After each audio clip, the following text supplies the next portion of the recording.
Hello and welcome to the Dinosaw for week 11, another 7 curious interesting things I saw last week. So let's crack on. The first one is not actually Peppa Pig, although it sort of is. This is news from Russia, or a court case in Russia, whatever those are these days, that Russia has legalised piracy, trademark infringement and IP infringement. So this was a court case of a business in Russia who were using Peppa Pig and redrawn Peppa Pig, and were using them for their own business, and obviously since the invasion, basically all bets are off. So Russia has basically said that all IP now belongs to anybody in Russia. So if you are, for instance, E1 Entertainment, that's not great news. If you are any brands, that is not great news. Obviously, any brands that are left in Russia are now essentially usable by any Russian business. So that is essentially two fingers up to the the international trademark rulings and law. So there you go. The only reason I mentioned Peppa Pig because there was actually a court case. It was mulled this was going to happen a few weeks ago, but the rulings of this court case of Peppa Pig have basically solidified it. So there you go. It also probably paves the way for the Russian state to take over any IP or franchises that are currently in Russia as well. So such as McDonald's, etc. So not great news. There you go.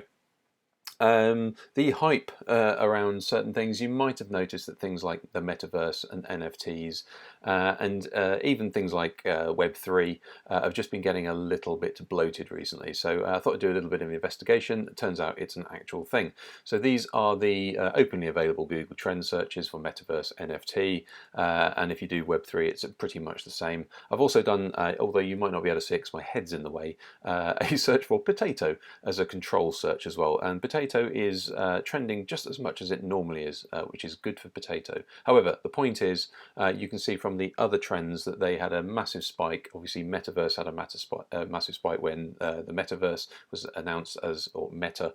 We're going to change the name from Facebook to Meta. But as you can see, everything is falling off a relative cliff. Also did a little bit of a search on OpenSea to see the sales of NFTs. As you can see, it also has plummeted off a cliff. So it might just be that the feeling that you have about the metaverse, NFTs, Web3, etc. is also grinding everybody else's gears as well. The hype has well and truly bitten. Utility has yet to be seen. So as I say at the bottom of this, check back in 5 years. A lot of it is just investors and VCs trying to make sure that they're on the right track, and lots of journalists also doing that as well. In reality, I think we're over it, but all the good projects that are out there will be carrying on, no doubt. This is amazing. So this is nerfs. So nerfs are neural radiance fields. If you don't know really what that is if you take a bunch of photos, it basically allows you to interpolate between those photos and make up the rest, create essentially three-dimensional worlds and blur it all together. So this relatively nauseating video I'm going to try and talk over took 2.8 million photographs of a neighborhood block in San Francisco, and there are lots of other examples of this as well.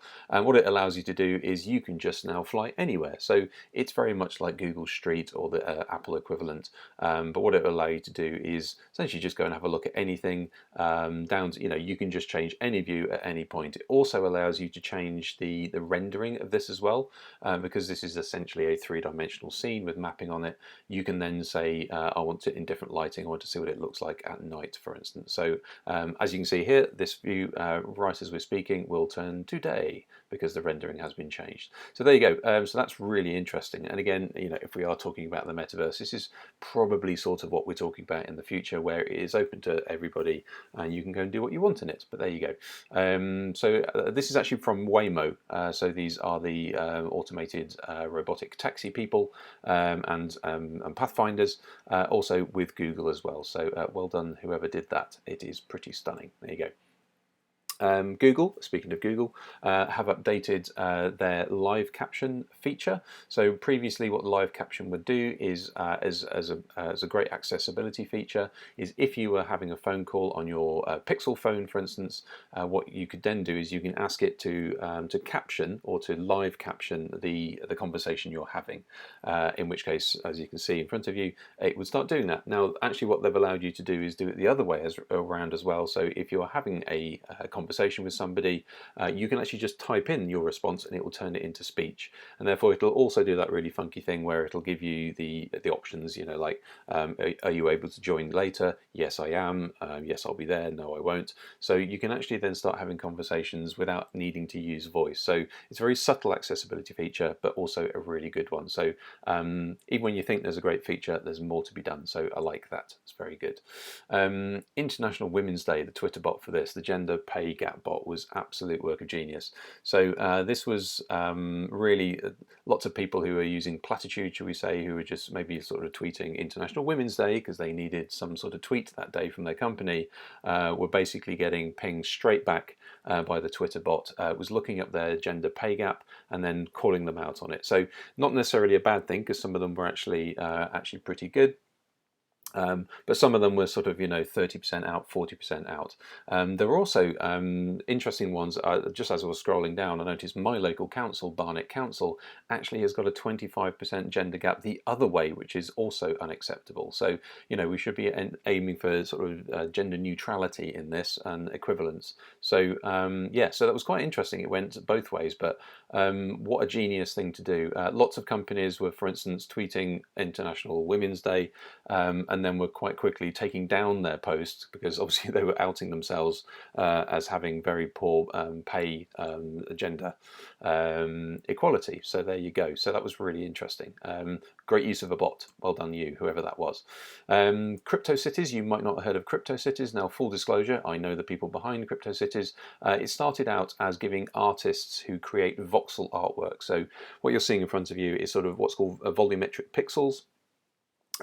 These are essentially tiny little Lego block type renders of things. So they started out doing cities, so iconic cities, London, Paris, Tokyo, etc., etc. You could buy those, and now what they've done is they've diversified into suburbs. So suburbs are, well, if you can't afford a city, maybe you can afford an apartment, maybe you can afford a building within the city. So they've now actually given the artists basically free rein to create things like suburbs.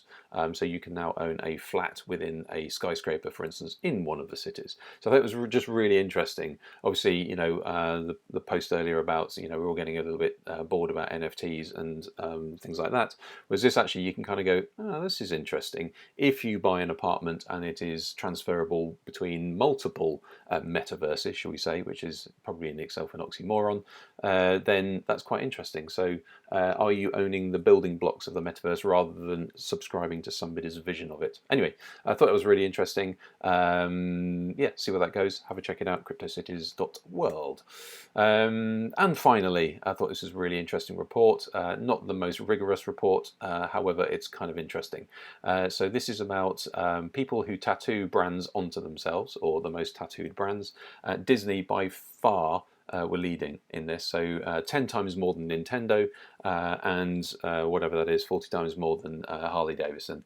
Lego and Nike get an honourable mention in there. So basically, what this means is, as I've said in the description, probably in the olden days, if you had tattoos, clearly you were either out of prison, it was the word mum because you were probably in a naval ship, or you're probably a triad or something like that, a gang. However, obviously everything has changed. Brands want to probably be tattooed because that is a good way of showing that you've made it through. So well done to Disney. Lots of people getting tattoos, hopefully all above the legal age in whichever country you're in. But there you go. Harley Davidson was a bit of a surprise on there, as was Lego. But there you go.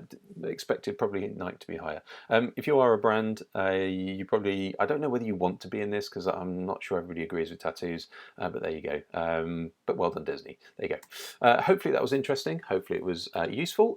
If you liked it, give it a like. If you're not subscribed, give it a subscribe, and I will see you next week.